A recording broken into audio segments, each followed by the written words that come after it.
અંકલેશ્વર મામલતદાર કચેરી ખાતે સ્વાગત કાર્યક્રમ અંતર્ગત 8 પ્રશ્નો પૈકી 8 પ્રશ્નોના સ્થળ ઉપર નિકાલ કરવામાં આવ્યો હતો.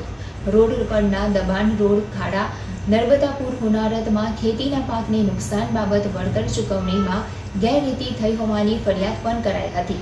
નીતિ વિષયક 2 પ્રશ્નના ચર્ચા વિમર્શ બાદ નિકાલ કરવામાં આવશે.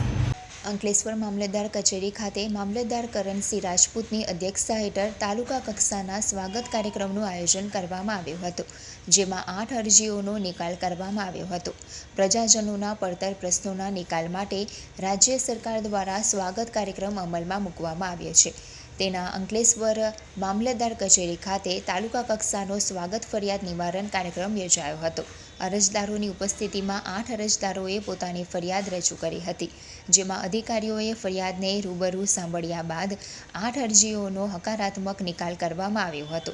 સ્વાગત કાર્યક્રમમાં અંકલેશ્વર સુરવાડી બ્રિજના સર્વિસ રોડ ઉપર ગંદકી તથા ખાડા રિપેર કરવા, અંકલેશ્વર ગ્રામ્ય અને સિટી મુખ્ય માર્ગોનું તત્કાલ રિપેરિંગ કરવા માટે, પ્રધાનમંત્રી આવાસ યોજનાનો લાભ ન મળવાના મુદ્દે રોડ ઉપર ગેરકાયદેસર દબાણ હટાવવાના બાબત, ઝાડ પાનની નોંધણી નમૂના નંબર 12માં કરવા બાબત, ગેરકાયદેસર કબજો લેવાના આશયથી બંધ મકાનના લોક તોડવાના ગેરકાનૂની કૃત્ય બાબત, ગટર લાઇનના ગંદા પાણીનો નિકાલ કરવા બાબત તેમજ નર્મદા પૂર હોનારતના ખેતીના પાકને થયેલા નુકસાન પેટે સરકાર દ્વારા ઉચ્ચક વળતર ચૂકવવામાં ગેરરીતિ થવા અંગે પ્રશ્નો મૂકવામાં આવ્યા હતા, જે અંગે માર્ગ અને મકાન વિભાગ, બોડા, મહેસૂલ વિભાગની હાજરીમાં તેમના સકારાત્મક નિકાલ કરવામાં આવ્યા હતા.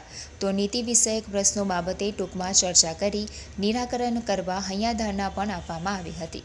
સૌને નમસ્કાર. આજે અંકલેશ્વર તાલુકામાં તાલુકા સ્વાગત કાર્યક્રમ યોજવામાં આવેલ હતો.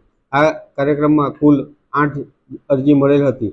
આ તાલુકા સ્વાગતની અરજીઓ દર માસની 1 થી 10 તારીખમાં સ્વાગત ઓનલાઈન પોર્ટલ પર કરવામાં આવે છે. એ જ રીતે ગ્રામ સ્વાગત અને જિલ્લા સ્વાગતમાં પણ અરજીઓ 1 થી 10 તારીખમાં કરવામાં આવે છે. આ અરજીઓ મોટેભાગે ગટર લાઇન તેમજ રોડ રસ્તા અને વીજ લાઇનના થાંભલા હટાવવા માટેની હતી. એનો તમામનો આજે હકારાત્મક નિકાલ કરવામાં